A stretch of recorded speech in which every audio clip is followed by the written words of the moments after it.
La descente parlementaire du député Pierre Obombi dans les quartiers 603 et 606 de la 3e circonscription de Talangaï lui a permis de faire le résumé des travaux de l'Assemblée nationale à ses mandants. L'exposé de l'élu de Talangaï a suscité une série de questions-réponses sur des sujets comme le début des travaux des berges de la Tchémé, l'insécurité des populations ont été abordés. Pierre Obombi a profité aussi de cette occasion pour lancer les travaux de la réparation de la passerelle qui relie ces deux quartiers de sa circonscription électorale. Le député de la 3e circonscription de Talangaï sur l'importance du message transmis à la population. Le grand symbole que nous apportons en organisant cette descente, c'est la solidarité qui doit exister entre ceux qui ont voté, les mandants et les élus qui ont la responsabilité de représenter. Vous savez que les moments sont très difficiles. On ne peut même plus se réunir normalement comme les textes le prévoient parce qu'il faut observer beaucoup de contraintes liées à la crise sanitaire que le pays traverse et la situation socio-économique aussi qui va avec. Mais l'État, c'est l'État. L'État, c'est la continuité. Et nous savons que dans l'une des missions phares qui est dévolue aux députés, c'est descendre pour rendre compte.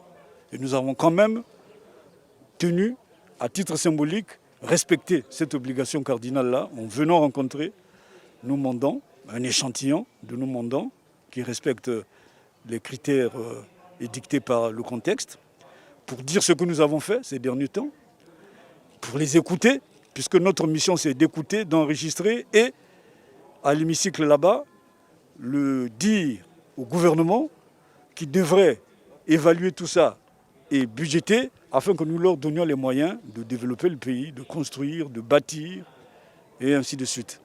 La réparation de cette passerelle n'a pas laissé indifférents les bénéficiaires. Ce pont-là, c'est la seule passerelle qui relie le quartier 603 au quartier 606. D'où l'importance de ce pont d'être réhabilité. Parce que ce pont, c'est le seul et unique pont qui ne s'inonde pas parce qu'il a été construit en hauteur. Et voilà que la dégradation de ce pont aurait fait que l'honorable soit interpellé pour venir donner un coup de pouce à cette population vulnérable déjà, pour arranger ce pont. C'est une solution palliative, ce n'est pas définitive, mais il y a eu déjà du matériel stocké, vous avez vu, et je crois qu'à partir de demain, les travaux vont commencer à se faire pour qu'on mette un peu en chantier ce pont-là. D'ici là, nous aurions des enfants qui repartiront à l'école. Sinon, les matériaux sont là, on attend juste l'argent qui va donner de main-d'œuvre pour commencer. Mais sinon, je suis très content pour son arrivée et l'appui qu'il est venu nous appuyer. Et là, vraiment, si vous voyez, le pont a été construit depuis 3 ans. En 2017, là, le pont est devenu dégradé.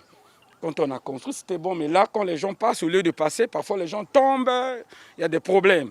Et là, le chef nous a soutenus. Donc, on attend peut-être le reste dès qu'il va donner. Comme c'est un homme de parole, il avait promis, il est venu. Vous avez vu les matériaux.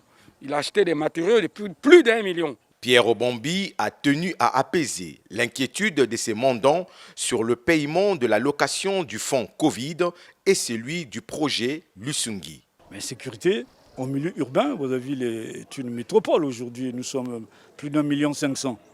C'est un phénomène qui est en réalité immanent, il est récurrent.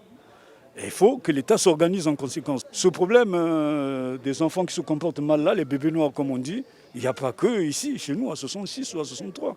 Si vous allez dans d'autres quartiers de Brazzaville, ce phénomène-là existe. Et l'État, on est très conscient. Nous avons parfois interpellé le ministre de l'Intérieur là-dessus, à l'Assemblée nationale, pour avoir des réponses. Les réponses avaient été données. Au niveau des textes, des lois, il y a eu des modifications, des modernisations qui ont été apportées. Mais le résultat est peut-être à attendre. Le problème de l'Isungi, il faut éviter, il y a une confusion. Il y a d'abord l'Isungi, qui est un projet d'État, qui ne couvre pas encore toute la population, mais il y a une partie de la population qui a déjà été traitée et qui reçoit de temps en temps quelque chose. Et puis, il y a les effets, l'allocation Covid-19. Ça, c'est un autre problème. Ça, c'est les conséquences de la situation que nous avons vécue, où pendant un certain temps, tout le monde était bloqué. Les gens qui travaillent pour leur propre compte, les libéraux, ont perdu leur petit chiffre d'affaires. Cela n'est pas encore opérationnalisé. Je pense que les fonds existent déjà. C'est la ministre des Affaires sociales qui gère ce dossier-là. Je n'ai pas appris que dans une partie du pays ou de la ville, on a commencé à donner ces fonds Covid-là. Mais ça viendra. Surtout que cette crise-là n'est pas derrière nous. Avec l'arrivée de la saison des pluies et de la rentrée scolaire prévue le 12 octobre prochain, la réparation de cette passerelle facilitera sûrement la circulation de la population sur les deux rives de la rivière Latiémé.